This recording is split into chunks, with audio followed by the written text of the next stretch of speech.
Hello everyone, welcome to daily current affairs analysis at Advait IAS Academy. Today is 11 July 2025 and aji current affairs we discussing on prelims and mains perspective. Okay, so as we have seen, there are two topics that we are going to discuss today. India's first bio-based biorefinery because discussion on GS5 kind of very important. Assam paper kind of very important. Then zonal council is very important from examination point of view. Okay, so let's start the first topic. The India's first biorefinery, bamboo-based biorefinery. Okay, যেটো আমাৰ Numaligarh establishment কৰা হৈছে তাৰ বিষয়ে আমি discussion কৰিম okay সি হে হাৰ্নেসিং Assam বেম্বোস well যেটো আজি আমাৰ আসাম ট্ৰিবিউনতে আছে বহুত ইম্পৰ্টেন্ট হয় okay so let's discuss the topic from examination point of view so as we have seen যে নুমলীগড় আমাৰ গোলাঘাটত India's first biorefinery bamboo base বায়োৰিফাইনাৰীটো আমাৰ কি কৰা গৈছে এস্টাবলিশমেন্ট কৰা হৈছে সেটআপ কৰা হৈছে এক্সামৰ কাৰণে এটো প্ৰিলিমছৰ কাৰণে important very important from so ইণ্ডিয়াত ফাৰ্স্ট হয় এটো বেম্বো বেস বায়োৰিফাইনাৰী সেইকাৰণে ইম্পৰ্টেন্ট তাতো আমি অসমৰ পৰীক্ষা দিব গৈ আছো সেইকাৰণে ইম্পৰ্টেন্ট তাতকৈ ইম্পৰ্টেন্ট কি আছে ইণ্ডিয়াৰ অসমৰ গোলাঘাটত যেটো আমি নুমলীগড় বেম্বো বেস বায়োৰিফাইনাৰী কৰিছো এটো ইণ্ডিয়াৰ ভিতৰতে প্ৰথম হয় সেইকাৰণেটো ইম্পৰ্টেন্ট হয় নৰ্থ ইষ্টৰ ভিতৰত বা অসমৰ ভিতৰতো প্ৰথম হয় তাৰ উপৰি আমাৰ ইণ্ডিয়াৰ ভিতৰতো প্ৰথম হয় সেইকাৰণে ইম্পৰ্টেন্ট হয় ওকে সো ইয়াতে যদি আমি চাওঁ প্ৰজেক্টটো কি হয় ইয়াতে main feedstock green bamboo main ৰ মেটেৰিয়েল ওকে আৰু ইয়াতে অলমোস্ট আমি 4000 crore rupees ইনিশিয়াল ইনভেষ্টমেন্ট কৰা গৈছে তাৰ উপৰি জয়েন্ট ভেঞ্চাৰ আমি যদি চাওঁ NRL Fortum and this Chempolis যিজাৰি 3 জয়েন্ট ভেঞ্চাৰ মিলি পেলাই এই প্ৰজেক্টটো ডেভেলপ কৰা গৈছে ওকে সো ইয়াতে চাম যে ইয়াৰ আমাৰ main impact socio economic impact কি আহিব পাৰে আমি ডিসকাশন কৰিম সোশিও ইকোনমিক ইম্প্যাক্ট বুলি যদি কওঁ আমাৰ যে কি হ'ব যে ইয়াত আমাৰ হাই বেম্বো ডিমান্ড আহি যাব for the entire north east India তাৰমানে আমি ক'ব যে ইয়াত ফাৰ্মাৰ্ছৰ কি হ'ব যে ইয়াত ইনকাম বাঢ়িব ফাৰ্মাৰ্ছ ইনকাম বাঢ়িব ওকে আৰু in rural area job creation হ'ব ওকে এণ্ড এন্টাৰপ্ৰেনিয়ৰশিপ আমাৰ ইয়াতে কি হ'ব যে বেম্বো বেস এন্টাৰপ্ৰেনিয়ৰশিপ আমাৰ ইয়াত কি হ'ব ষ্টাৰ্ট হ'ব this is very important from examination point of view okay যে আমাৰ পেপাৰ মিলটো বন্ধ হৈ যোৱাৰ পিছত জাগিৰৰ যেটো পেপাৰ মিল বন্ধ হ'ল তাৰ পিছত বেম্বো ডিমান্ডটো ইয়াত কমি গৈছিল But এতিয়া আকৌ আমি এক্সপেক্ট কৰিব পাৰো যে বেম্বো ডিমান্ডটো আকৌ ইয়াতে আমাৰ কি হ'ব ৰিভাইভ হ'ব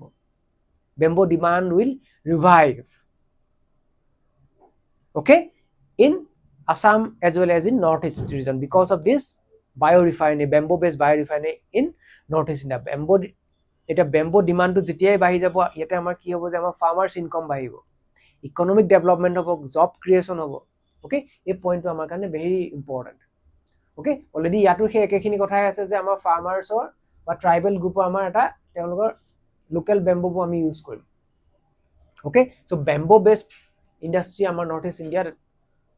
ইণ্ডিয়াত বা অসমত আমাৰ গঢ়ি উঠিব ওকে সো নেক্সট আমি চাম যে ইয়াৰ পৰা আমাৰ যিবোৰ বাই প্ৰডাক্ট যিবোৰ আহিব ওকে ইভেন সেই বাই প্ৰডাক্টবোৰ আমি ভেৰিয়াছ আমি ফিল্ডত ইউজ কৰিব পাৰিম for making adhesive okay industrial chemical হিচাপে আমি এচিটিক এসিড ইউজ কৰিব পাৰিম ওকে সো দ্যাট মিন্স আমি ক'ব পাৰো যে এই প্ৰজেক্টটোৰ পৰা আমাৰ কি হ'ব যে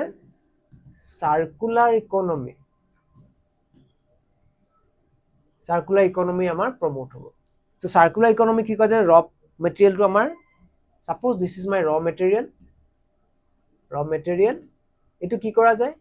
ইউজ কৰা যায় আকৌ এটো কি কৰা যায় ৰিসাইকেল কৰা যায় দিস ইজ সাৰ্কুলাৰ ইকোনমি বুঝি পাইছানে সাৰ্কুলাৰ ইকোনমিত কি যে আমাৰ ওয়েস্টটো আমাৰ কমি যায় পলিউশন কমি যায় যে ইয়াতে চোৱা যিবোৰ বাই প্ৰডাক্টছ আছে সেই বাই প্ৰডাক্টছবোৰ আমি ভেৰিয়াছ আমি কামত ইউজ কৰিব পাৰিম গতিকে ইয়াত আমাৰ ওয়েষ্টেজটো বহুত কমি যাব গতিকে it will promote what circular economy okay আৰু এটা আছে আমাৰ লিনিয়াৰ ইকোনমি এটো আমি জানিব লাগিব যে লিনিয়াৰ ইকোনমি কি হয় লিনিয়াৰ ইকোনমি ইজ হোৱাট যে ইয়াতে আমাৰ যেটো আমাৰ ৰ মেটেৰিয়েল হয় ৰ মেটেৰিয়েল তো আমি ইউজ কৰা যায় ৰ মেটেৰিয়েলটো ইউজ কৰি পেলাই এটো কি কৰা যায় বাকি যিখিনি থাকিব সেইখিনি আমি ডিসপোজ কৰা যায় আৰু এই ডিসপোজটো আমাৰ কি কয় পলিউশন হ'ব পাৰে ওয়েষ্টেজ হ'ব পাৰে like that this is what linear economy and this is the time to promote what circular economy not linear economy গতিকে এই যেটো আমাৰ বেম্বো বেসড বায়োৰিফাইনাৰী হয় it will promote circular economy in the region okay circular economy মানে more economic development, more income. Okay, fine. বুঝি পাইছো সবে very important এনেকে আমি যেটা বুজি পেলাই বস্তু পঢ়িম তেতিয়া ডেফিনেটলি আমাৰ আনসাৰ ৰাইটিংৰে হওক বা আমি যেটা ভাইভাৰ আনসাৰ দিব লাগিব তেতিয়া আমি ধুনীয়াকৈ বুজাই পেলাই আমি ক'ব পাৰিম কানেক্ট কৰি পেলাই আমি ক'ব পাৰিম significance okay industrial milestone for northeast India okay circular economy promote korbo clean energy promote korbo green job create korbo these are the some positive impact on entire India okay green jobs circular economy clean energy okay energy security climate commitment atmanirbhar bharat northeast potential for renewable energy transition okay so ebur ami ki koribo parim these are the significance of the project okay circular economy linear economy already ami discussion korilwe then this is one main practice question which you may try regarding this topic okay so another important topic that is that is zonal council okay recently our zonal council have transformed into engines of cooperation okay according to honorable home minister of India Amit Shah কৈছে okay so recently our zonal council এখন meeting এখন হৈ গৈছিল eastern zonal council তাতে honorable home minister of India chair কৰিছিল তাতে কৈছে যে 70th eastern zonal meeting okay এটা zonal council কি আমি হেতু ডিসকাশন কৰিম যে zonal council বু হয় কি so these are what statutory body not constitutional যিবু পার্লিয়ামেন্টে থ্ৰু act pass কৰি পেলাই establishment কৰিছে okay so zonal council বু আমাৰ কি হয় যে these are very important to promote cooperative federalism in our country okay so zonal council বু আমাৰ কি হয় চাও যে these are what established under section 1522 of the state reorganization act 1956 যেটো আমাৰ state reorganization act according to that zonal council বু আমাৰ establishment কৰা গৈছে okay এতিয়া আমাৰ ইন্ডিয়াত বৰ্তমান আমাৰ পাঁচটা zonal council আছে northern southern central eastern and western zonal council okay আৰু ইয়াৰ main purpose to হৈছে যে fostering cooperative federalism enhancing interstate and center-state coordination to that আমাৰ enhance হয় okay cooperative federalism to promote কৰিব কাৰণে mainly আমাৰ zonal council বু কি কৰা গৈছিল গঠিত কৰা গৈছিল according to state reorganization act 1956 পাঁচটা zonal council আছে কিন্তু আমাৰ নৰ্থ ইষ্ট ইণ্ডিয়াৰ কাৰণে কি আছে যে আমাৰ নৰ্থ ইষ্টাৰ্ণ কাউন্সিল NEC আছে okay হেতু ইম্পৰ্টেন্ট কিন্তু okay so এটা আমি চাম যে এই নৰ্দাৰ্ণ নৰ কাৰণে কি আছে নৰ্দাৰ্ণ ষ্টেটছৰ কাৰণে this northern zonal council central states বৰ কাৰণে this central zonal council okay like eastern states বৰ কাৰণে this eastern zonal council okay so এনেকে আমাৰ পাঁচটা zonal council ইন্ডিয়াত কি কৰা গৈছে ভাগ কৰা গৈছে আৰু নৰ্থ ইষ্ট ৰিজনৰ কাৰণে আমাৰ NEC আছে আৰু NEC কি হয় আমি সকলোৱে জানো this is the nodal agency মই যদি NEC কথা কওঁ যে this is the NEC is the nodal agency for socio economic development of the region য'ত NEC কি কৰে যে আমাৰ ভেৰিয়াস যিবোৰ আমাৰ ইম্পৰ্টেন্ট ফিল্ড হয় health education infrastructure development job creation okay financial inclusion skill development connectivity road connectivity railway connectivity bridge construction সেইবোৰত লৈ পেলাই নৰ্থ ইষ্ট কাউন্সিলে কি কৰে ভেৰিয়াস প্ৰজেক্টছবোৰ নৰ্থ ইষ্ট ইণ্ডিয়াত কি কৰে ইমপ্লিমেন্ট কৰে under the ministry of DoNER ministry of development and north eastern region okay তেনেকে আমাৰ এই কাউন্সিলবোৰে কি কৰে যে এক্ৰছ ইণ্ডিয়াত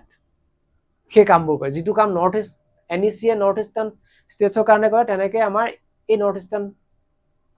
বা আমাৰ এই জোনেল কাউন্সিলবোৰে কি কৰে ইন ভেৰিয়াছ ষ্টেটছ সেই প্ৰজেক্টবোৰ health education infrastructure development connectivity okay তাৰপিছত মই স্কিল ডেভেলপমেন্ট ওকে সেই ফিল্ডবোৰত কি কৰে ভেৰিয়াছ স্কিমছবোৰ তেওঁলোকে পলিচি ইমপ্লিমেন্টেশ্যন কৰে পলিচি ফৰ্মুলেশ্যন এণ্ড ইমপ্লিমেন্টেশ্যন কৰে very important from examination point of view আৰু নৰ্থ ইষ্টাৰ্ণ কাউন্সিলটো আমাৰ APSC পৰীক্ষাৰ কাৰণে বেছি ইম্পৰ্টেণ্ট ওকে যেহেতু আমি APSC যদি পৰীক্ষা দিওঁ নৰ্থ ইষ্টাৰ্ণ কাউন্সিলটো আমাৰ কাৰণে ইম্পৰ্টেণ্ট যে নৰ্থ ইষ্টাৰ্ণ কাউন্সিলটো একচুৱেলি হয় কি কাম কি কৰে ফাংচনছ অফ NEC ডাইৰেক্টলি আমাৰ APSC চিলেবাছত মেনশ্যনো আছে অসম পেপাৰ GS পেপাৰ 5 যিখন মেইনছৰ চিলেবাছ ওকে এবাৰ চাই লওক আপোনালোকে যে north eastern council is very important topic from our examination point of view okay so এতিয়া জোনেল কাউন্সিলত আমাৰ কি থাকে চেয়াৰমেন কোন হয় union home minister is chairman vice chairman থাকে চিফ মিনিষ্টাৰ ৰোটেশনেলি তেওঁলোকক দিয়া যায় okay members chief minister and lieutenant governor and administrator for the member states or union territories so these are the composition of the various zonal council 2 minister nominated by each governor. Okay, আৰু advisor কিছুমান থাকে, nominee from Niti Aayog, chief secretaries, development commissioners, like that. Permanent committee থাকে কিছুমান, comprises of chief secretariat of the member states, filters issue before full council. গতিকে আমি just ইয়াৰ কম্পজিশনটো চালে হ'ল যে মেইনলি ইয়াৰ চেয়াৰমেন কোন হয়, ভাইস চেয়াৰমেন কোন হয়, আৰু আদাৰ মেম্বাৰবোৰ কোন কোন থাকে। ওকে, আৰু ফাংচনছবোৰ এতিয়া মই যদি APSC কথা কওঁ, আমি নৰ্থ ইষ্টাৰ্ণ কাউন্সিলৰ কম্পজিশনটো চাওক। ফৰ APSC মই যদি কওঁ, ফৰ APSC মিন্স আমি NEC-টো আমি চাব লাগিব। নৰ্থ ইষ্টাৰ্ণ কাউন্সিলৰ আমি কম্পজিশন এণ্ড ফাংচনছটো আমি চাব লাগিব। পৰীক্ষাত অলৰেডি আহিছে, আকৌ আহিব পাৰে। Composition and functions of